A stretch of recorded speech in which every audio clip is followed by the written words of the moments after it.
said that Gutfeld talks about you all the time. Who is he? No, really, who is he? I don't watch the show. He has a show. I don't watch the never show. heard of him. Yeah. I guess he's just obsessed with me. No. Next, Joy's going to say she's never heard of carbs. Picture this. Joy Behar sitting at the table on The View, trying to stay composed.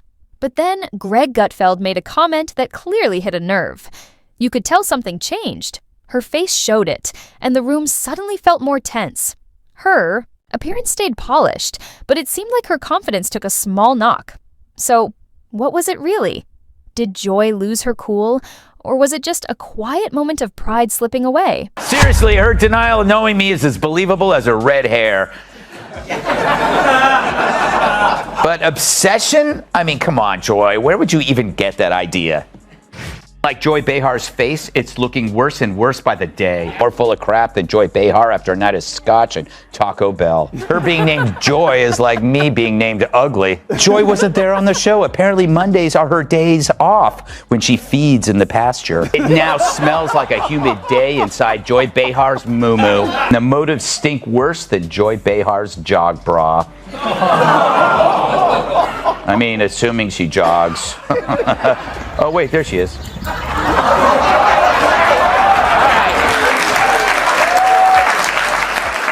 She has a point. Maybe I am obsessed, but some people are obsessed with Bigfoot, and they don't get to see him on TV every afternoon. Whatever the reason, this live TV moment was filled with awkward tension and some surprising laughs. The kind of clip that's hard to look away from, even if you're cringing a little. Joy Behar is no newcomer. She's been a staple on The View for years, known for her quick wit, strong opinions, and those signature eye rolls that say it all. She's built her career on being outspoken and sharp with her comebacks, but even the most experienced hosts have tough days. And today, Joy didn't just have a slip-up. She was clearly outshined by Greg Gutfeld, who came in with bold, clever jabs that felt more like a comedy routine than political talk.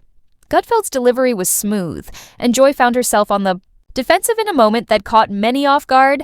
Greg Gutfeld isn't your average host. He's known for challenging the norm and injecting humor into serious discussions. When he's in his element, not even someone as seasoned as Joy Behar is off limits, even with the rest of the panel in her corner. Last week, Joy Behar accused Elon Musk of being pro-apartheid, but then begged him afterwards not to sue. Musk lawyers have yet to comment because they're still checking to see if it's legal to sue a cow.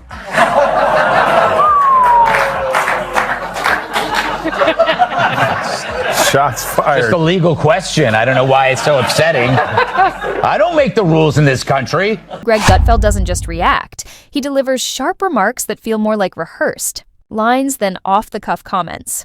His timing is precise, and when he speaks, it lands with real impact, like breaking the silence in a room with a sudden interruption. Watching him in action is like seeing someone bring raw honesty into a place where things are usually more polished and reserved. This moment on live TV, it turned awkward silence into something oddly funny. Viewers weren't sure whether to laugh or pause. When Greg zeroes in on someone, it's not just a simple disagreement. It can feel like a full-on public challenge. He doesn't just poke fun. He goes straight to the point, with a kind of confidence that makes his words hard to ignore.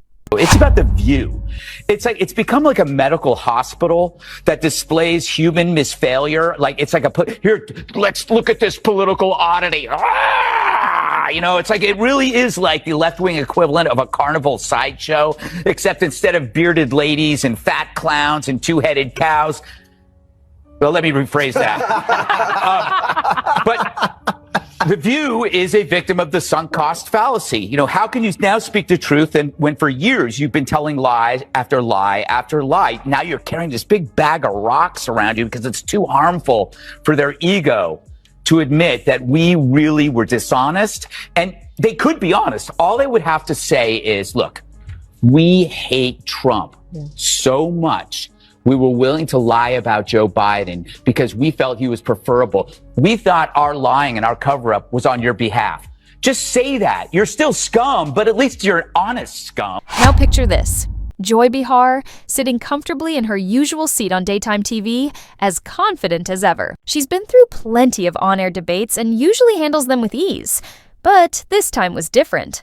Out of the blue, she found herself in a back and forth so sharp, it felt more like a heated moment from a reality show, or one of those awkward live exchanges where nothing quite goes as planned. This wasn't just casual banter or friendly debate.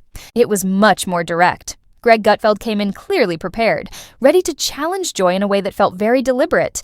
He didn't raise his voice or come off aggressive. Instead, he started with a smile and a few light remarks, gently poking at her recent political opinions. At first, it seemed like no big deal. But then, the mood shifted. Greg turned up the pressure, calmly and with serious focus. No shouting, no name-calling, just cold sarcasm and clear, pointed arguments that slowly chipped away at Joy's usual composure. You could almost see her confidence slipping as she tried to respond, while Greg kept coming with steady, quiet pushback that didn't let up.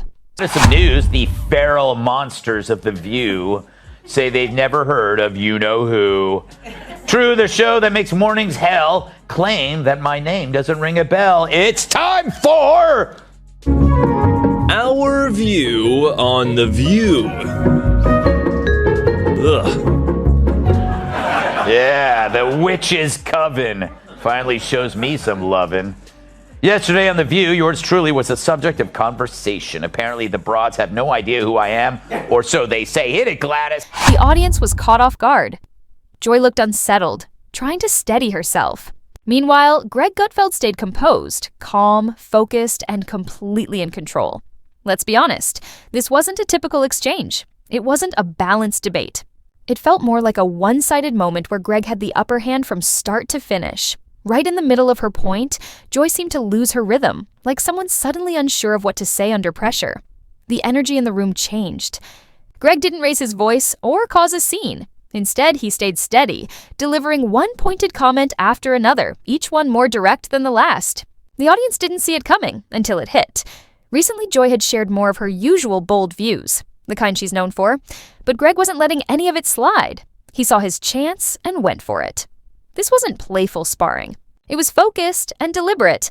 Like someone calmly pointing out the weak spots in a discussion, Greg dismantled her points one at a time. And when he responded, it didn't feel random or rushed.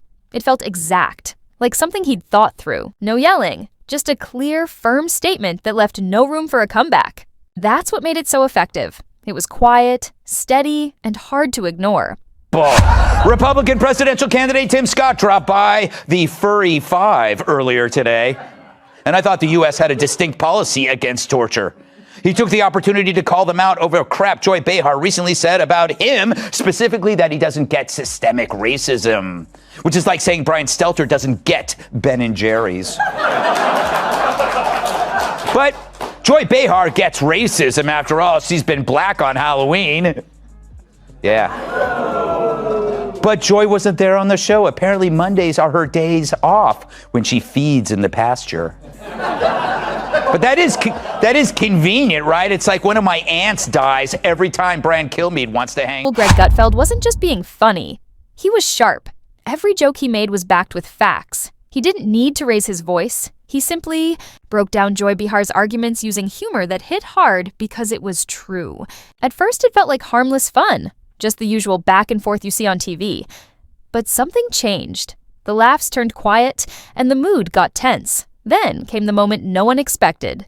Joy, known for always having a comeback, just froze. Her usual quick wit didn't land, and the confidence she's famous for started to slip. The audience noticed it right away. The woman who's been dominating daytime TV for years seemed rattled, and the cameras caught it all. This wasn't just about a tough exchange or a harsh joke. It was deeper. Joy's reaction showed what can happen when the pressure of always being on finally gets too real. In today's media world, everything you say is recorded, shared, and judged. And this time, it felt like Joy's usual cool exterior cracked. Not because of drama, but because the moment was unexpectedly real. It didn't feel like a planned TV moment. It was raw and unscripted. That slight pause, the change in her expression, it wasn't part of the show. It was a rare look behind the confident personality she's built. And in that silence, you could tell. This wasn't just a stumble. It was a real, human reaction. Joy has built her career by being bold, funny, and unshakable. For years, she's handled tough moments and turned controversy into strong ratings. But even the most confident voices have limits. And Greg, with his well-timed remarks and calm approach, found the right moment to challenge her. This wasn't just a TV clip. It became something bigger. A reminder that even the most experienced public figures are still human. When the cameras never stop rolling and the pressure never lets up, even the strongest can have a moment that catches them off guard. Greg didn't just win an argument, he sparked a moment that people won't forget anytime soon. Sausage maker Johnsonville is recalling more than 42,000 pounds of pork sausage for possible contamination with plastic fibers. Fortunately, authorities were able to track all 42,000 pounds to a single location in New York City. The moment that clip went viral, social media lit up like a battlefield. One side praised Greg Gutfeld, calling it a masterful takedown. Some even saying it was the sharpest moment in TV debate all year. Others were stunned by Joy Behar's rare silence. Supporters rushed to defend her, saying, "She's only human," pointing out how rare it is to see someone like her caught off guard. Yes, there were jokes and memes, but beneath all the noise, something more serious was happening. This wasn't just a TV roast. It was a deeper moment that revealed the intense pressure people in the public eye face every day. Behind the confidence, behind the makeup and carefully rehearsed lines, there's a real human being who can only hold it together for so long. Joy's silence didn't show weakness. It showed reality. A rare, honest moment where the performance slipped, and for a second, the pressure broke through. Greg didn't attack her loudly or try to embarrass her. He stayed calm, used timing instead of volume, and challenged her in a way that was sharp, but controlled. What we witnessed wasn't just a tough exchange. It was a wake-up call. Even those who've been in the spotlight for decades can have moments where it all becomes too much. Greg used humor with precision, proving that a quiet, confident challenge can be far more powerful than shouting. For Joy, it was a tough moment. A reminder that no one is immune to the realities of live television, no matter how seasoned they are. And for viewers, it was a rare look at what happens when someone who's always in control suddenly finds themselves without the right words. Once the clip made the rounds online, the real storm began. Social media didn't just react. It exploded. Hashtags trended, opinions clashed, and everyone had something to say. But at the heart of it all was something simple and human. The moment when even the strongest public figures show they're not perfect. And that, more than any headline, is what people remembered. Their brains are small. But who's the dumbest one of all? True, none of them are in Mensa, but who's the most densa? Perhaps it's Sonny who mastered the art of making idiots look smart. Now, The View could ask a mirror who's the dumbest one of all, but there's no way that glass doesn't shatter. You know, I make fun of The View a lot, but that's only because they keep talking. Those hens are always clucking. They get to say stupid stuff for an hour every day, and then I get to say stupid stuff for an hour every day, except on purpose. But every now and then, one of those dingbats inadvertently says something that reveals modern liberal thought so perfectly, it deserves further study. You know, like a weird serpent that washed up on the beach and you want to poke it with a stick. Do you think it's a good strategy on the behalf of The View to pretend we don't exist when we know they know we exist? That's a brilliant idea. I do it all the time. Yeah. Gutfeld. I'm sorry, not ringing the bell. Usually at the airport. Yeah, all the time. Yeah. Huh? Really? I sit next to him? Really? How many? No, this is what elitists do who can't, like, if you don't know who someone is, how did you know to automatically hate him? Mm-hmm. Like, I mean, that's how fake and full of she is. Gutfeld, never heard of him. Don't like him. Why? Because why? That's why I just turned to one of my kids. Because why? Yeah. Because I don't know who he is. Never heard of him at all in my entire life. But why? Because I don't know. Because they are the last TV show to talk about high turnover. Mm-hmm. We've been rolling 3 steady for a long time. Yeah. We don't take breaks in the commercial to get away from each other. Well, that's what the drinking's for. Yes.